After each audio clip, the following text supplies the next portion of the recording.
Good evening, everyone. Thank you so much. I'm really, really happy to be here. And I'd like to start my talk with a story. So several months ago, I was privileged enough to go and see a friend of mine, a historian, giving a talk on British servicewomen in Northern Ireland and the female engagement teams in Afghanistan. Now, this talk was absolutely incredible. She raised some really pertinent points on women's participation in war.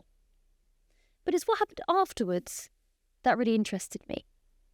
So after her lecture, my friend stood down from her platform, and immediately 3 or 4 men went forward and asked, lambasting her with questions. Why do you use this case study? And I served and I didn't see any women in Northern Ireland. But what I also saw was 3 or 4 women standing at the back of the lecture hall, clearly waiting for their turn to ask their own questions. Now, I kind of forgot about this encounter, and my historian friend and I, we went to lunch. And as we were sitting down having our lunch, one of the guys came over to us to speak to us again. And he said to my friend, I served in Northern Ireland, I just didn't see any women. And my friend, the historian, the critical feminist scholar, the ex-Royal Navy commander, said to him, no, women were definitely there. They were on patrol. They were at checkpoints. They were clerks. They were doing logistics. They were absolutely in the Northern Irish conflict. And he looked at her and he said, no, I just didn't see any. And what that made me realise was men still have the monopoly on the military history narrative of women's participation in war. So my talk isn't to rewrite that narrative. I don't want to change history.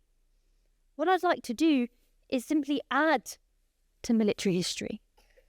I want to unveil the unseen in our society, and I'm one of those unseen.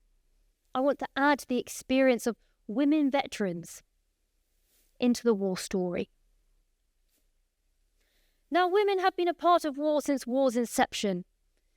We've heard tales of the Amazon warriors, the Scythian princesses. Indeed, they've caused great historical debate. And since the Crusades to the English Civil War, women have even dressed as men, simply so they can go and fight for their country. Even in the American Civil War, women openly served as soldiers and scouts, fighting for their cause. But it was the 20th century that saw women mobilised in the greatest possible number. With the First and Second World Wars and the total war rhetoric, women were in every possible role. And now we see women in modern wars, in Iraq and Afghanistan, able to be on the front lines in combat. But what gives me the credibility to talk about this? So yes, that's me. I've never looked cooler. I served for 13 years in the Royal Army Medical Corps. I was a combat medical technician. I was a weapons instructor. I was a chemical warfare instructor. I was a recruit instructor. Some of my loving recruits in the picture there. I went mountain biking. I did football. I did netball. I went all over the world, adventure training. I went all over the world with humanitarian operations. I did a combat tour of Afghanistan as a company medic. And those experiences, they really make me who I am. It's still a massive part of my identity, my soldiering self. But I still feel really uncomfortable with this term veteran. Why? Why would I feel uncomfortable if I had this amazing full 13-year career? But I do. I still struggle with it. And it's because I don't look like this. I don't look like these absolutely amazing, brave men walking past the cenotaph in November. I don't. I'm young-ish. Okay, and I'm a woman. I occupy a really unique space in society. I'm an insider because I have institutional knowledge of our armed forces. But I'm an outsider because as a woman veteran, society doesn't know how to take me because I don't conform to what we all think a veteran is. Even in academia, I've noticed, I occupy the same unique space. I'm an insider because I understand the military structures and the institutional culture that I'm researching. And I'd say it's been absolutely advantageous. My soldiering experience has brought so much perspective and understanding, and it informs my research. But I'm still an outsider because I'm an even smaller minority in academia. I'm a woman, veteran, military historian. Now, this really was brought to the fore for me when I was reading a book, and it's an incredible book, and it's about women Russian soldiers in World War II. And guys, they were cool, okay? They were tank commanders, they were snipers, they were combat medics, they were nurses on the front line, and they just had the absolutely coolest and most harrowing, brave stories. But it was the title of the book that really got me. The title of the book was The Unwomanly Face of War. And it made me think then, to be a soldier then, is that to be unwoman? And if that's the case, what am I in society as a veteran? I still retain that other status. I'm still an unwoman. And I wondered why, when I left the military in 2021, I had this huge identity crisis. So, as any natural historian does, I applied a historical lens. I asked questions. I said, right, why is this happening? Let me research this. And what's interesting in war is that gender is often polarised. So men are taught by society that you must be brave, you must be a soldier, you must go to the front line and take life. Women are taught that they must nurture, care, be nurses, give life, keep the home front fires burning. And what this has caused is something of a feminine paradox. Because especially in the world wars of the 20th century, in particular the Second World War, women were asked to overstep that boundary. And those binary definitions of gender were circumnavigated. Instead of women having to care and nurture and give life, women were asked to take on those traditionally masculine roles. They had to be mechanics. They had to be part of anti-aircraft batteries. They were ARP wardens. They were bus conductors. They took on all of these roles, everything you can imagine, to help with the war effort, because it was the necessity of war. There were even secret agents in the Special Operations Executive, which is the focus of my doctoral research, who took on the same training as the men. And they blew up trains, and they blew up factories, and they assassinated Nazi officers. But, and here's the big but, that feminine paradox meant they had to do all that while wearing lipstick. They had to retain their femininity. Society asked them to do so. And this feminine paradox has echoed through history, still causing problems with women soldiers today. And by extension, the women veterans that become unacknowledged and hidden in our society.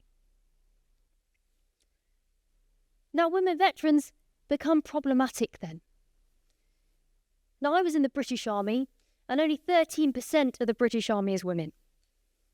But that's 13%, a minority of women that have served in some of the most austere and arduous places in the world and seen some of the most horrendous and horrific things that war can make them see.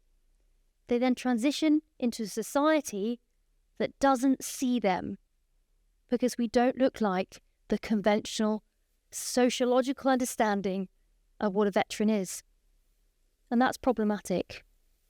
And I feel that. When I drop my daughter off in the playground, I don't fit in with the school mums.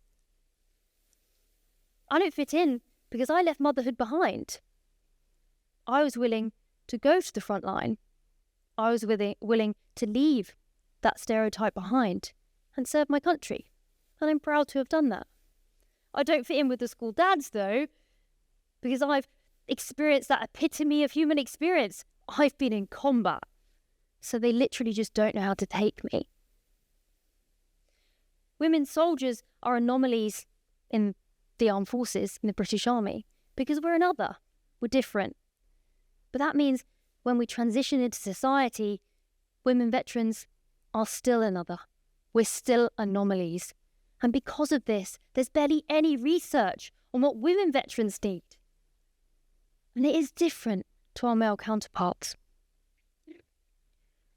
Now, my own personal experience with transitioning from the military was very difficult. Very difficult. My identity was very much a part of who I was. I used the army language. My best friend at the front here can say. I still do it sometimes, and people don't understand what I'm saying, because it's part of who I am. But it infected me in lots of ways. I lost purpose. My mental health declined. My physical health declined. There was no help per se for me because I was also a mother and a veteran. And I really struggled with that. But I was lucky. I had an amazing support network, and I was able to bring my soldiering experience and put it into this historical lens, this historical work. And now, the academic community that I'm in now, they really support, they love the ideas and the discourse and everything that my soldiering experience brings to my research. Now, I said at the very beginning of my talk, I didn't want to change the military narrative, military history narrative, and I don't. I don't believe in rewriting history, but I do believe we can add to it. And women veterans are problematic for society. And we are starting to see research. My very good friend I talked about at the beginning of this talk, she is now leading a pioneering program for women veterans to identify their needs post-service. But it's not just that. Society needs to understand that women can, will, and have been soldiers.